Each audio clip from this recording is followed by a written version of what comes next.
Hello friend, welcome back on my YouTube channel Megha study circle. एक बार फिर से आप सभी का अपने यूट्यूब चैनल पे बहुत बहुत स्वागत है। तो आज मैं आपके लिए current affairs and GK special classes लेकर आई हूँ। ठीक है दोस्तों, तो शुरू करते हैं हम अपनी वीडियो को और बढ़ते हैं अपनी वीडियो की ओर। वीडियो को लास्ट तक ज़रूर देखिएगा, वीडियो में लास्ट तक ज़रूर बने रहिएगा। ये वीडियो जो है मैं आपको डिटेल्स में एक्सप्लेन करने वाली हूँ। ठीक है, तो इसलिए वीडियो को लास्ट तक ज़रूर देखिए और अगर वीडियो अच्छी लगे तो वीडियो को लाइक कीजिए और चैनल को सब्सक्राइब कीजिए और अपने दोस्तों के साथ वीडियो को शेयर भी ज़रूर कीजिएगा। तो चलते हैं हम अपनी वीडियो की ओर। देखिए दोस्तों, हमारा पहला क्वेश्चन है, हेनरी एंड पाटसन की दुनिया के सबसे अमीर शहरों की सूची में पहला स्थान किसे मिला है।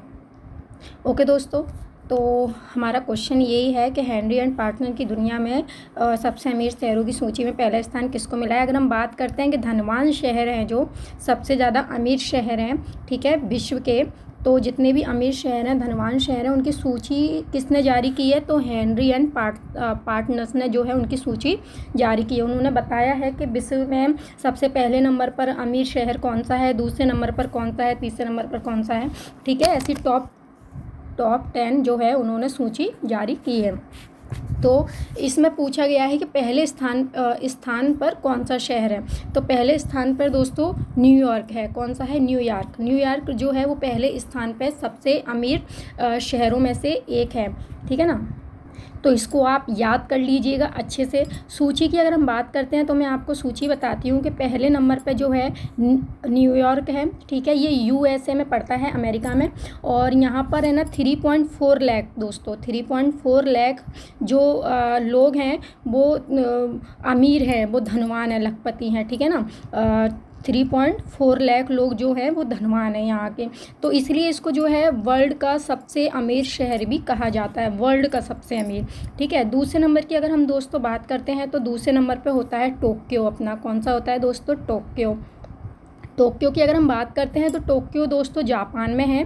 ठीक है ना, जापान में है, और ये जापान जो पड़ता है दोस्तों वो एशिया में पड़ता है। ठीक है, ये हम अच्छे से जानते हैं जापान कहाँ पड़ता है, एशिया में।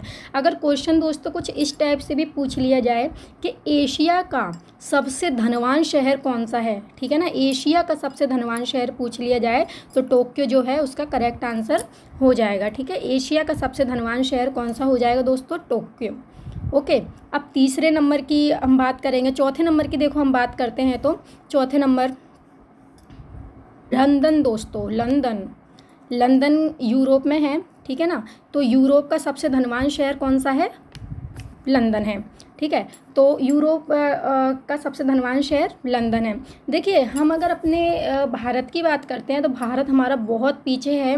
ठीक है ना, अमीर होने में भारत बहुत ज़्यादा पीछे है। ठीक है, 21वें नंबर पे जो है मुंबई शहर आता है। 21वें नंबर पे कौन सा शहर आता है दोस्तों, मुंबई शहर आता है। मुंबई में मैं रहती हूँ, तो ये 21वें नंबर पर आता है। ठीक है, मुंबई में जो है 59400 लोग जो है अमीर हैं बस। ठीक है ना, लखपति इतने ही लोग हैं। और 36वें नंबर पे दोस्तों, 36 नंबर पे जो है दिल्ली आता है, दिल्ली।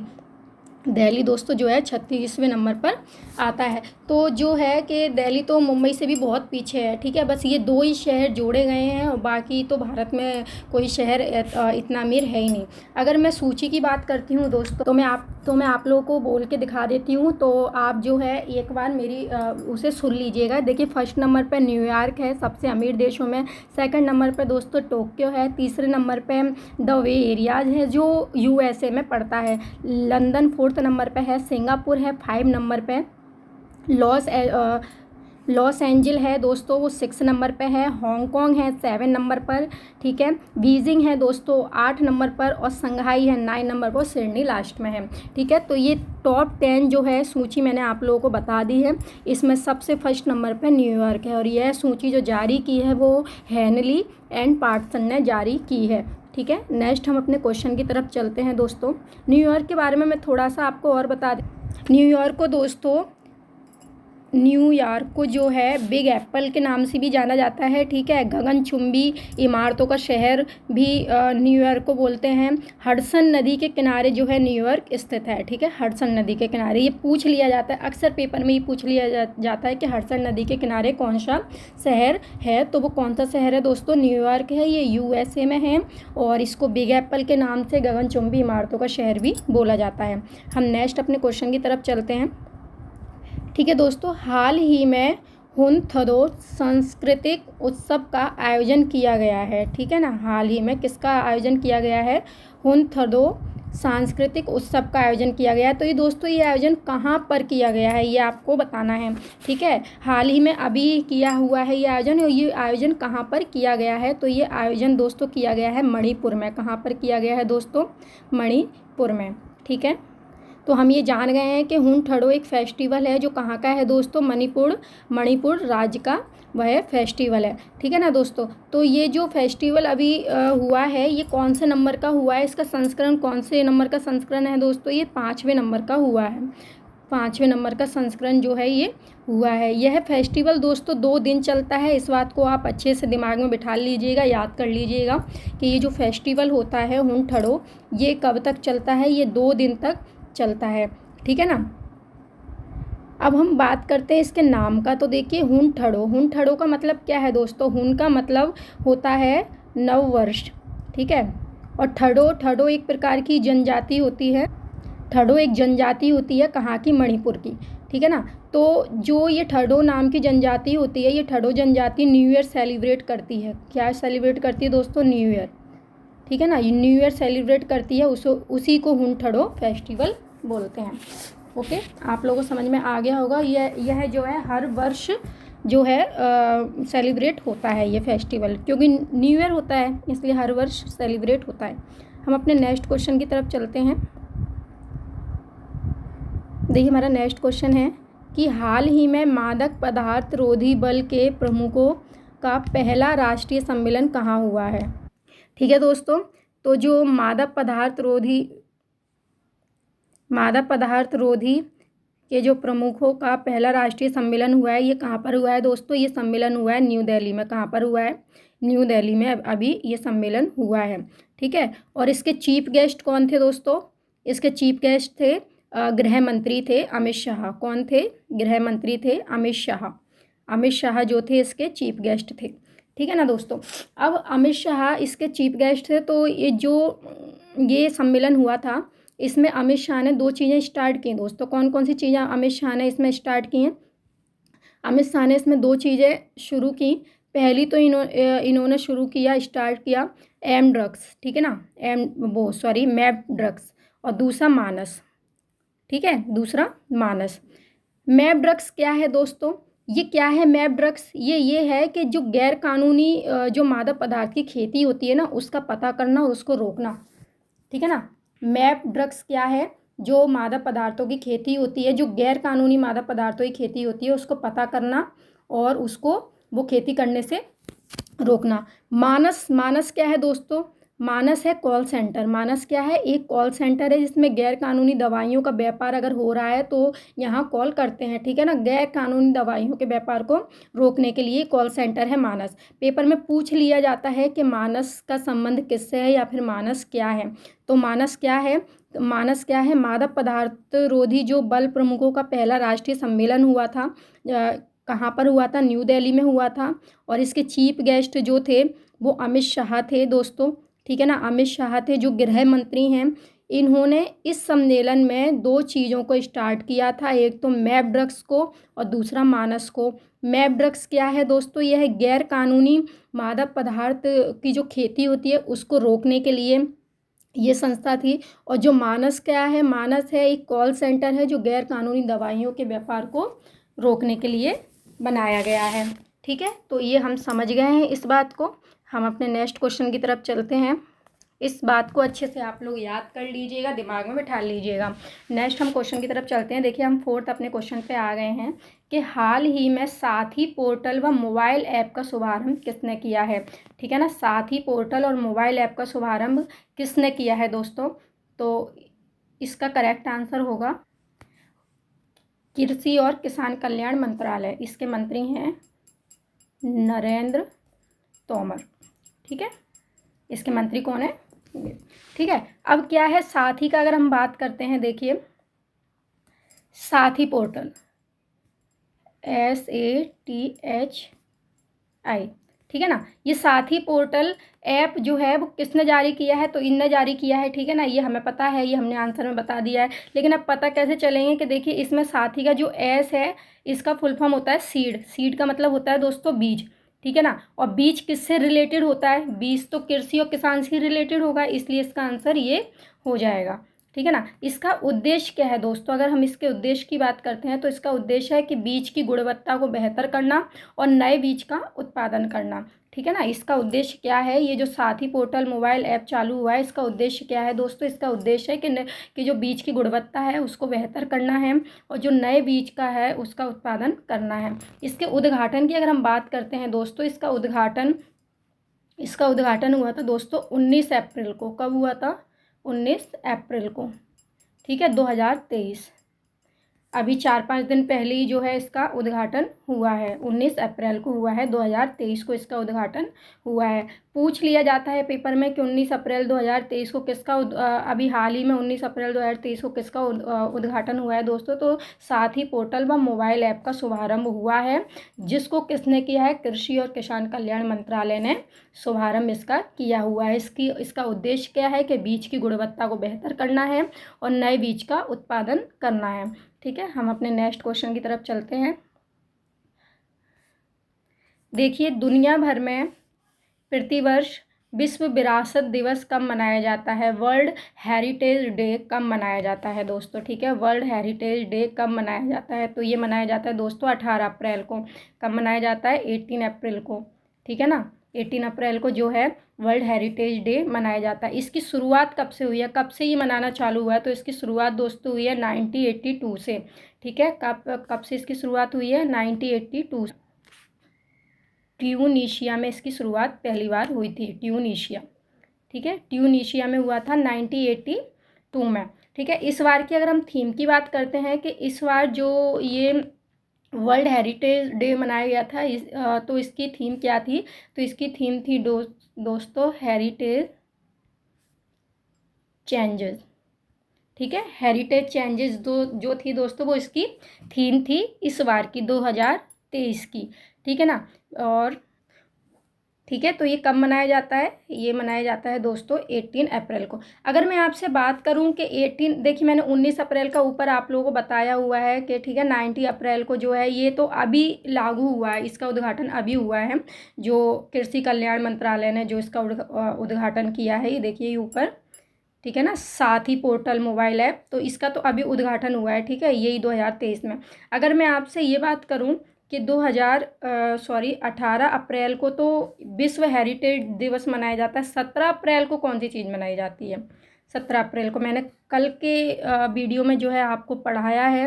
अगर आपने पढ़ी होगी मेरी वीडियो, उसको देखा होगा तो आपको इसका आंसर ज़रूर पता होगा, ठीक है। और 19 अप्रैल को कौन सा डे मनाया जाता है ये भी आप मुझे बताइए। तो देखिए दोस्तों, हम अपने नेक्स्ट क्वेश्चन की तरफ चलते हैं। हमारा नेक्स्ट क्वेश्चन है कि हाल ही में DRDO ने उद्घाटन अकेडमी उत्कृष्टता केंद्र का उद्घाटन कहाँ किया है? ठीक है, अभी हाल ही में DRDO क्या है दोस्तों? DRDO क्या है? ठीक है, DRDO का अगर हम फुल फॉर्म की बात करते हैं, डिफेंस रिसर्च डेवलपमेंट ऑर्गेनाइजेशन जो है DRDO का फुल फॉर्म है दोस्तों, ठीक है। DRDO का फुल फॉर्म है डिफेंस रिसर्च डेवलपमेंट ऑर्गेनाइजेशन। इसकी स्थापना की अगर हम बात करते हैं तो इसकी स्थापना दोस्तों हुई थी 1 जनवरी में। कब? 1 जनवरी 1958 को जो है DRDO की स्थापना हुई थी। इसके अगर हम वर्तमान अध्यक्ष की बात करते हैं, इसके हेड अभी फ़िलहाल में वर्तमान में प्रेजेंट में इसके हेड कौन है दोस्तों? तो समीर कामत जो है इसके हेड है DRDO के, ठीक है। समीर कामत DRDO के जो है हेड है, ठीक है। इसका DRDO का जो है ध्येय वाक्य क्या है? तो बलस्य मूलम विज्ञानम, ठीक है। क्या है दोस्तों? बलस्य, मैं आपको लिख लिख के बता देती हूँ, बलस्य मूलम विज्ञानम, ठीक है दोस्तों, ये पूछ लिया जाता है कि DRDO का ध्येय वाक्य क्या है, तो वलस्य मूलम विज्ञानम जो है इसका ध्येय वाक्य है। ठीक है, अभी हाल ही में अगर हम दोस्तों बात करें तो इसने अपना उद्योग अकेडमी जो एक्सीलेंट है वो सेंटर अभी इसने खोला है। कहाँ पर खोला है इसने ये सेंटर? ये इसने खोला है दोस्तों हैदराबाद में। कहाँ पर? हैदराबाद। IIT हैदराबाद में जो है इसने अभी अपना एक्सीलेंट सेंटर खोला हुआ है। ठीक है, इसका उद्घाटन अभी अभी इसने किया है। कहाँ पर? IIT हैदराबाद। अगर हम इसकी बात करते हैं दोस्तों IIT हैदराबाद की, तो ये जो IIT हैदराबाद है ये DRDO का सबसे बड़ा एक्सीलेंट सेंटर है। ठीक है, सबसे बड़ा जो है उत्कृष्टता केंद्र है, सबसे बड़ा एक्सीलेंट सेंटर है। कौन सा? IIT हैदराबाद। ठीक है, इसका उद्देश्य क्या है दोस्तों? इस सेंटर को खोलने का उद्देश्य क्या है? जो इसका उद्घाटन करने का उद्देश्य क्या है कि आत्मनिर्भर भारत, मेक इन इंडिया। ठीक है, इसका उद्देश्य सिर्फ और सिर्फ आत्मनिर्भर भारत है। ठीक है, तो हम अपने नेक्स्ट क्वेश्चन की तरफ चलते हैं। नेक्स्ट क्वेश्चन से पहले मैं जो है आपको इसका आंसर दे देती हूँ। मैंने यहाँ पे क्वेश्चन पूछा था कि 17 अप्रैल को जो है कौन सा डे मनाया जाता है और 19 अप्रैल को कौन सा डे मनाया जाता है। मैंने आप लोगों से ये भी पूछा था। तो 17 अप्रैल को दोस्तों जो है, मैंने कल की वीडियो में आप लोगों को बताया है कि हीमोफीलिया डे मनाया जाता है। ये एक प्रकार की बीमारी होती है हीमोफीलिया, जिस बीमारी का लक्षण होता है कि उसमें ना रक्त का थक्का नहीं जमता है। ठीक है ना, इसको शाही रोग भी बोला जाता है, रक्त का थक्का नहीं जमता है। हीमोफीलिया डे जो है 17 अप्रैल को मनाया जाता है। 19 अप्रैल की अगर हम बात करते हैं तो विश्व लीवर दिवस जो है 19 अप्रैल को मनाया जाता है। ठीक है ना, कौन सा? विश्व लीवर दिवस। ठीक है दोस्तों, हम नेक्स्ट क्वेश्चन की तरफ अपने चलते हैं। देखिए नेक्स्ट, मेलकम अधिशेषिया पुरस्कार 2023 किसे प्रदान किया जाएगा? ठीक है, मेलकम अधिशेषिया पुरस्कार 2023 किसको दिया जाएगा दोस्तों? अभी 2023 में ये पुरस्कार किसे मिलेगा ये हमें बताना है। तो ये पुरस्कार दोस्तों मिलेगा उत्साह पटनायक को। किसको मिलेगा दोस्तों? उत्साह पटनायक। ये उत्साह पटनायक कौन है? ये एक अर्थशास्त्री हैं। कौन है ये? अर्थशास्त्री हैं एक, उत्साह पटनायक। ठीक है, अगर हम 2022 की बात करते हैं दोस्तों कि 2022 में जो है किसको मिला था ये पुरस्कार, तो जो प्रभात पटनायक थे इनको 2022 में ये पुरस्कार मिला था। ये पुरस्कार की शुरुआत कब से हुई थी, कब से मिलता है ये पुरस्कार? तो ये पुरस्कार 2000 से मिलता है। ठीक है ना, सन 2000 से जो है ये पुरस्कार मिलना चालू हुआ है। 2022 में प्रभात पटनायक को मिला है और 2023 में जो है उत्साह पटनायक को ये पुरस्कार दिया जाएगा। इस पुरस्कार में 2 लाख रुपए की राशि दी जाती है। ठीक है दोस्तों, हम अपने नेक्स्ट क्वेश्चन की तरफ चलते हैं। इसका करेक्ट आंसर होगा उत्साह पटनायक। 2023 में ये जो मेलकम अधिशेषिया पुरस्कार है ये 2023 में दोस्तों उत्साह पटनायक को दिया जाएगा। इस बात को अच्छे से याद कर लीजिए, दिमाग में बिठा लीजिए। नेक्स्ट हमारा क्वेश्चन है कि हाल ही में तेल जेट्टी विकास परियोजना कहाँ प्रारंभ हुई है? तेल जेट्टी विकास परियोजना की अगर हम बात करते हैं दोस्तों तो ये गुजरात में शुभारंभ इसका हुआ है। ठीक है ना, कांडला बंदरगाह पर जो है इसका शुभारंभ हुआ है। कांडला बंदरगाह को अब ना दीनदयाल बंदरगाह के नाम से जाना जाता है। ठीक है, इसका नाम बदल के दीनदयाल बंदरगाह हो गया है। किसका? कांडला बंदरगाह का दोस्तों। ठीक है ना, कांडला बंदरगाह जो है इसका नाम हो गया है दीनदयाल बंदरगाह। ठीक है ना, दीनदयाल बंदरगाह जो है इसका न्यू नेम हो गया है। तो गुजरात में कांडला बंदरगाह पर जो है इसका शुभारंभ हुआ है। इसमें जो खर्चा आया है दोस्तों वो कितना खर्चा आया है? 123 करोड़ रुपए। 123 करोड़ रुपए का जो है इसमें लागत आने वाला है, इसमें खर्चा आने वाला है। और इसका निर्माण जो दोस्तों हुआ है वो किस मेथड से हुआ है? इसका जो परियोजना, ये तेल जेट्टी परियोजना है, विकास परियोजना, इसका निर्माण किस मेथड से हुआ है? BOT मेथड से जो है इसका निर्माण हुआ है, बिल्ड ऑपरेटर ट्रांसफ़र।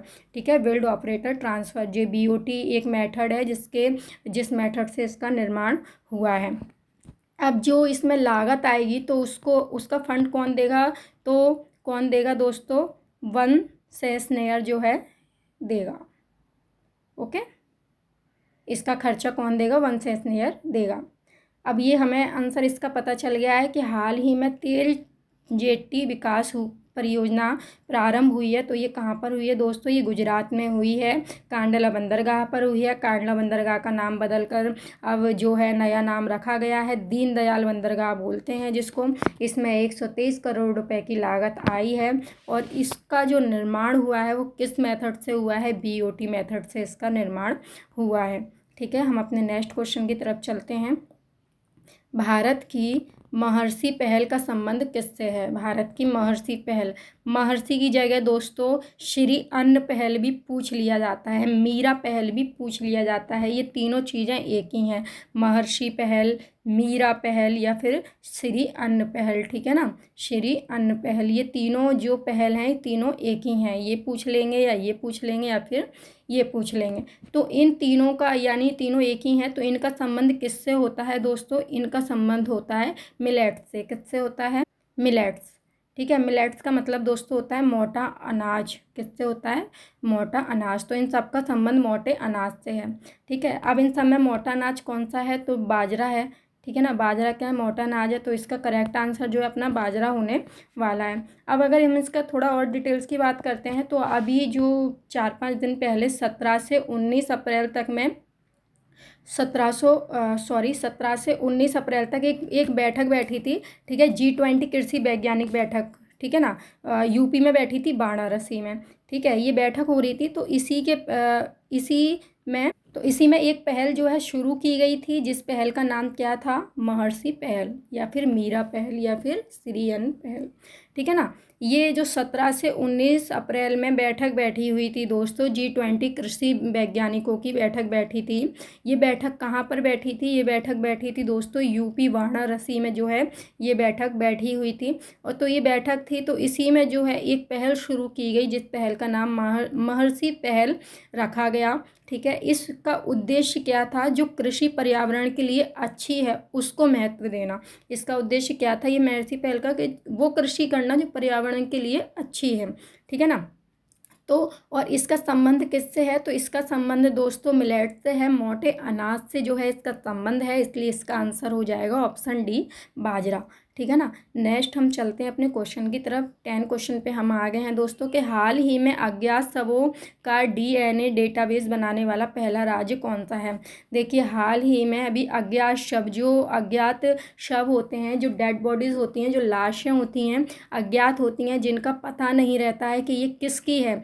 तो ठीक है ना, तो उसका DNA डेटाबेस बनाने वाला पहला राज्य कौन सा है? देखिए, अभी तक जो है वो अज्ञात शवों का अपन लोग जानकारी कैसे निकालते थे कि उसका जानकारी ऐसे निकाली जाती थी कि अखबार में फ़ोटो दे दिया जाता था। ठीक है ना, गुमशुदा का फ़ोटो दे दिया जाता, पोस्टर चिपका दिए जाते, टीवी में न्यूज़ दिखाई जाती थी। ठीक है ना, तो अब इन सब से जो है हमें निजात मिलने वाली है। अखबार, पोस्टर, टीवी, गुमशुदा रिपोर्ट, इन सब से जो है हमें निजात मिलने वाली है, क्योंकि कौन दोस्तों? हिमाचल प्रदेश पहला राज्य बन गया है जो अज्ञात शव की पहचान करने के लिए DNA डेटाबेस बनाने वाला है। ठीक है ना, DNA डेटाबेस बनाएगा। अब क्या है, जो डेड बॉडीज़ होंगी उनका DNA जो देखा जाएगा, उसका डेटाबेस बनाया जाएगा और जो उसकी फैमिली से जो है मैच किया जाएगा, जिससे ये पता चल सकेगा कि ये किस फैमिली का जो है मेंबर है। ठीक है ना, ये तकनीक कहाँ से आई है दोस्तों? ये तकनीक USA से आई है। कहाँ से आई है ये तकनीक? अमेरिका से आई है, USA से आई है। इसकी क्षमता कितनी है? इसमें 20,000 DNA डेटाबेस बनाए जा सकते हैं एक बार में। ठीक है ना, तो अगर हम DNA का थोड़ा फुल फॉर्म की अगर बात करते हैं कि DNA का फुल फॉर्म क्या है, तो डीऑक्सीराइबोज न्यूक्लिक एसिड जो है इसका फुल फॉर्म होता है DNA का। ठीक है, इसका बहुलक क्या होता है? अगर हम इसके बहुलक की दोस्तों बात करते हैं, न्यूक्लियोटाइड जो है इसका बहुलक होता है। ठीक है ना, न्यूक्लियोटाइड जिसका बहुलक होता है। DNA में क्या क्या होता है दोस्तों? ठीक है ना, DNA में अगर हम बात करें तो क्या क्या होता है, तो DNA में दोस्तों एडेनिन, ग्वानिन, साइटोसिन और थायमिन होता है। ठीक है, एडेनिन, ग्वानिन, साइटोसिन और थायमिन। अब DNA और RNA में अंतर क्या है? ठीक है, DNA और RNA में अगर अंतर पूछ लिया जाता है तो क्या है? तो डीएनए में जो एडेनिन, ग्वानिन, साइटोसिन और थाइमिन होता है, तो वैसे ही आरएनए में थाइमिन की जगह पे क्या होता है दोस्तों, यूरोसिल होता है। क्या होता है, थाइमिन की जगह पे यूरोसिल होता है, बस यही इसका अंतर होता है। ठीक है, तो मैंने आपको थोड़ा इसमें डीएनए मुझे शब्द दिखा, इसलिए मैंने डीएनए का थोड़ा आपको डिटेल्स और बता दिया है। तो हम आते हैं अपने लौट के क्वेश्चन की तरफ। तो हमारा क्वेश्चन क्या है कि हाल ही में अज्ञात शवों का डीएनए डेटाबेस बनाने वाला पहला शहर कौन सा है? तो हिमाचल प्रदेश है। ठीक है, हिमाचल प्रदेश। हिमाचल प्रदेश जो है वो डेटाबेस निकालेगा डीएनए का, और इससे ये पता करेगा कि ये जो डेड बॉडीज़ है, ये जो लाश है, ये जो शव है, अज्ञात शव है, ठीक है ना, ये किस फैमिली का है, किस फैमिली का मेंबर है। ठीक है ना, तो ये अब डीएनए से पता किया जाएगा, और ये जो पता किया जाएगा, अब ये जो हमें जानकारी मिलेगी कि ये किसका शव है, ये हमें 100% सही जानकारी मिलेगी। ठीक है ना, अभी तक तो पोस्टर वगैरह से हम ये जानकारी निकालते थे, अब हमें इन सब से निजात मिलने वाला है। ठीक है, अब हम अपने नेक्स्ट क्वेश्चन की तरफ चलते हैं। देखिए, हम जी के पोर्शन पे अपने आ गए हैं, सामान्य ज्ञान के क्वेश्चनों की तरफ हम आ गए हैं। तो देखिए, हमारा पहला क्वेश्चन क्या है कि मध्य प्रदेश में किस जिले का न्यूनतम क्षेत्र है? मध्य प्रदेश में किस जिले का न्यूनतम क्षेत्र है दोस्तों? तो इसका करेक्ट आंसर हो जाए दतिया, सी। ठीक है, इसका जो है न्यूनतम क्षेत्र है मध्य प्रदेश में। मध्य प्रदेश के किस जिले में भारतीय पर्यटन एवं यात्रा प्रबंधन संस्थान स्थित है? ठीक है, मध्य प्रदेश के किस जिले में, किस जिले में क्या पूछा गया है कि भारतीय पर्यटन और यात्रा प्रबंधन संस्थान, तो कहाँ पर है दोस्तों? ग्वालियर में स्थित है। कहाँ पर है? ग्वालियर में स्थित है। ठीक है, नेक्स्ट क्वेश्चन की हम तरफ चलते हैं अपने कि मध्य प्रदेश का कौन सा जिला मिनरल प्रोसेसिंग और पत्थरों के लिए जाना जाता है? तो कौन सा जिला जाना जाता है दोस्तों? सागर जाना जाता है। ठीक है ना, कौन सा? सागर जाना जाता है पत्थरों के लिए और मिनरल प्रोसेसिंग के लिए। ठीक है, नेक्स्ट हम क्वेश्चन की तरफ चलते हैं कि प्रसिद्ध संगीतकार तानसेन थे, वो मध्य प्रदेश के किस जिले से थे? ठीक है, तानसेन की अगर हम बात करते हैं दोस्तों, तो तानसेन थे वो ग्वालियर जिले से थे। कहाँ से थे? ग्वालियर से। तानसेन ग्वालियर से थे। ठीक है, नेक्स्ट हम क्वेश्चन की तरफ चलते हैं कि ओरछा वन्य जीव अभ्यारण्य मध्य प्रदेश के किस जिले में स्थित है? तो ये टीकमगढ़ में स्थित है दोस्तों। कहाँ पर है ओरछा वन्य जीव अभ्यारण्य? टीकमगढ़ में स्थित है। ठीक है, ये मध्य प्रदेश के टीकमगढ़ में स्थित है। नेक्स्ट हम क्वेश्चन की तरफ चलते हैं, पलामू बाघ संरक्षण क्षेत्र भारत के किस राज्य में स्थित है? ठीक है ना, तो ये किस राज्य में स्थित है दोस्तों? तो ये झारखंड में स्थित है। किस राज्य में? झारखंड राज्य में जो है पलामू बाघ संरक्षण क्षेत्र स्थित है। ये पेपर में काफ़ी बार पूछ लिया जाता है, ये क्वेश्चन काफ़ी अच्छा क्वेश्चन है। चंबल नदी का उद्गम भारत के किस राज्य से होता है? चंबल नदी का उद्गम अगर हम बात करते हैं तो मध्य प्रदेश से जो है चंबल नदी निकलती है। ठीक है, चंबल नदी का उद्गम कहाँ होता है दोस्तों? मध्य प्रदेश से होता है। नेक्स्ट हम चलते हैं कि इनमें से कौन सा भारत का राष्ट्रीय गीत है? भारत का राष्ट्रीय गीत है, तो राष्ट्रीय गीत दोस्तों कौन सा है? राष्ट्रीय गीत है वंदे मातरम।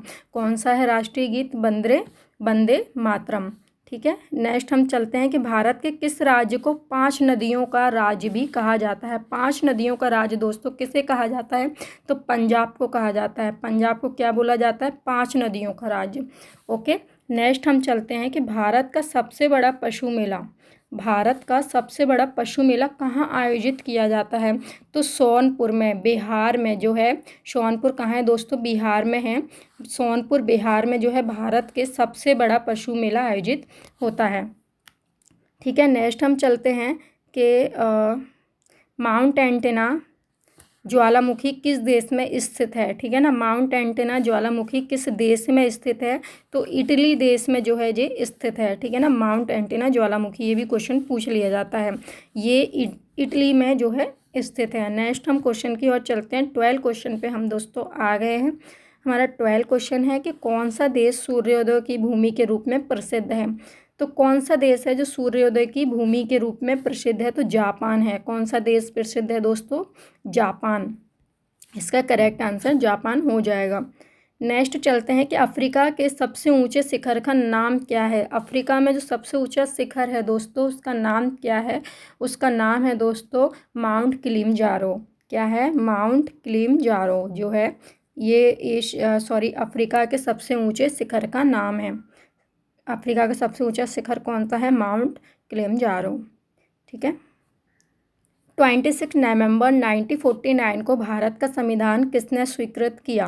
ठीक है, तो किसने किया था दोस्तों? संविधान सभा ने किया था। किसने किया था? संविधान सभा ने जो है भारत का संविधान स्वीकृत किया था, एक्सेप्ट किया था। ठीक है, नेक्स्ट चलते हैं 15 पे। हम आ गए। हमारा 15 क्वेश्चन क्या बोल रहा है? अ पैसेज टू इंडिया पुस्तक के लेखक कौन है?